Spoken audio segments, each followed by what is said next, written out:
Guys, welcome back to my channel, and for today's video we're gonna be doing unboxing and quick review for INPODS 1211 Pro.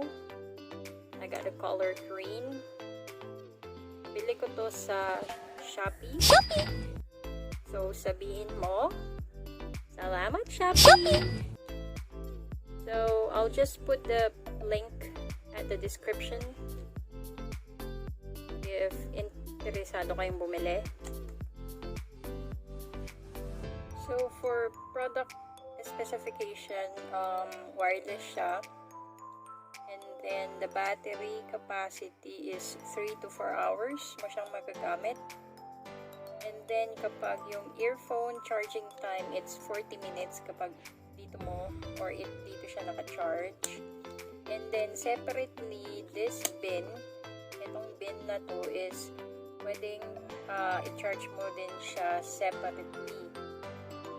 Charging time for the bin is up to 1 hour, but I haven't tried or tested it yet. But if itong AirPods dito sa ano mo i-charge sa bin, it would take at least 40 minutes. So this one came in with a USB port at pang iPhone siya mga beshi. Yan.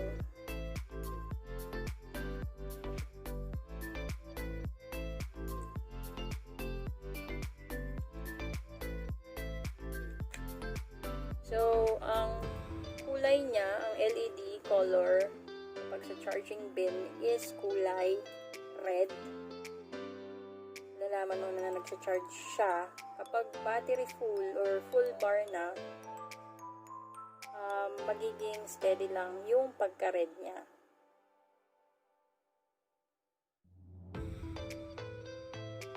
Or kapag naman yung INPOD lang ang nakalagay,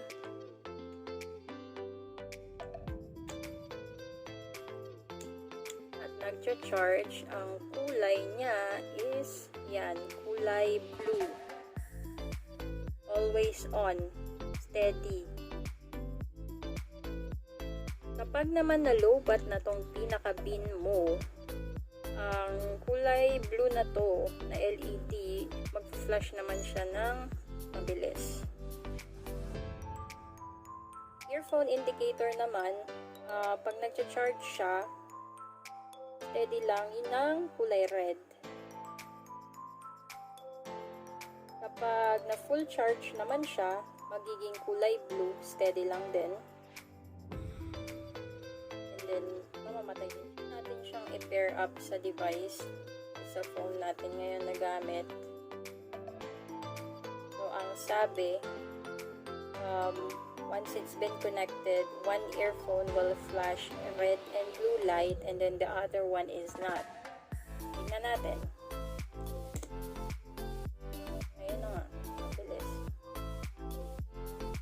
Try natin siya ngayong i-pair up sa device.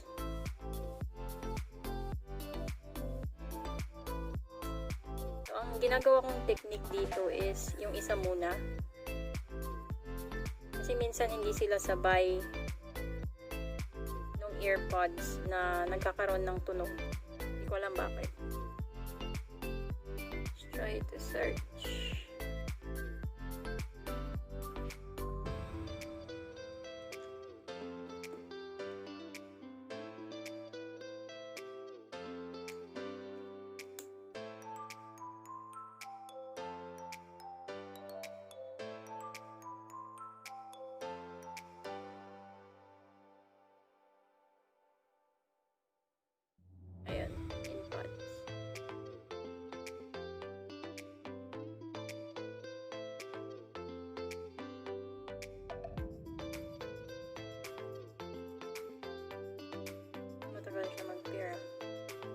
connected na siya.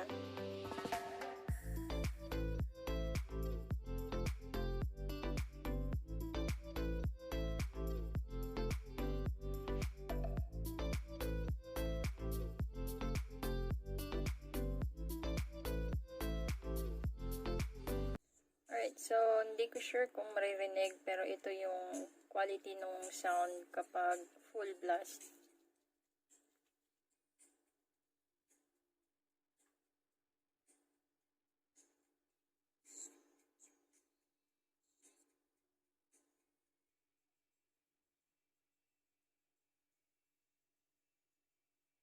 So for me, okay na sa akin yung sound quality. Hindi ganun kaganda yung bass, pero hindi siya ganun kapangit. Okay na okay siya kasi may naririnig ka pa rin kahit papaano. Yung treble, okay na okay din. For its price. Okay, so here's a sample sound check para sa INPODS. Naka full blast yan. I don't know kung maririnig siya or not, pero naka full blast siya.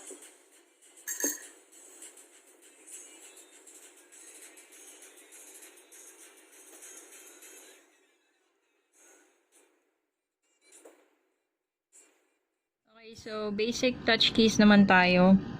Kung gusto mong i-on and yung on and off, 5 consecutive seconds lang, still mo. Ayun. So, nag-on na siya. And then, kung papatayin mo, syempre, ganun din. Gaya ng sabi ko.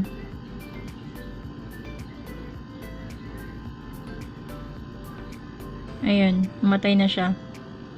So, balik lang natin ulit. Turn on.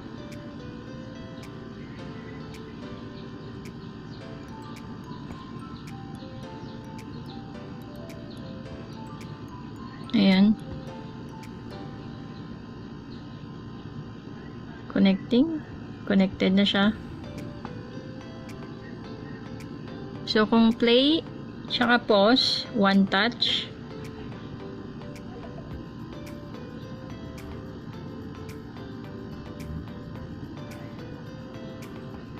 Ayan. So, sa pag-answer, tsaka pag-hang up ng tawag, ganun lang din. One touch. Ayun. Responsive naman yung touch keys. Kung gusto mong ilipat yung song 3 times, 1, 2, 3. Ayun, nag-switch.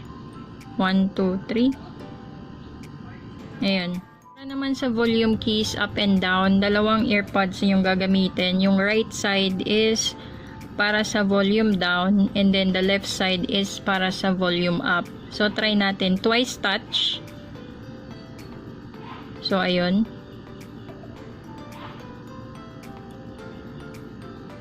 Ayun, bumaba siya, diba?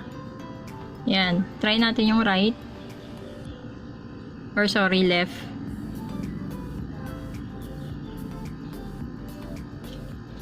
Twice touch. Volume up. So, ayan. Minsan lang kasi sensitive yung Pero that's it. So, overall, happy naman ako sa product. Very satisfied. Sa halagang 329 pesos, hindi ka nalugi. Plus, shipping time, 5 days. Even though overseas siya, so mabilis lang. I believe that would be all for today's unboxing video. I hope you liked it. Don't forget to like, share, and subscribe. And don't forget to click that notification bell for more updated videos. Thank you and have a nice day. Bye-bye for now.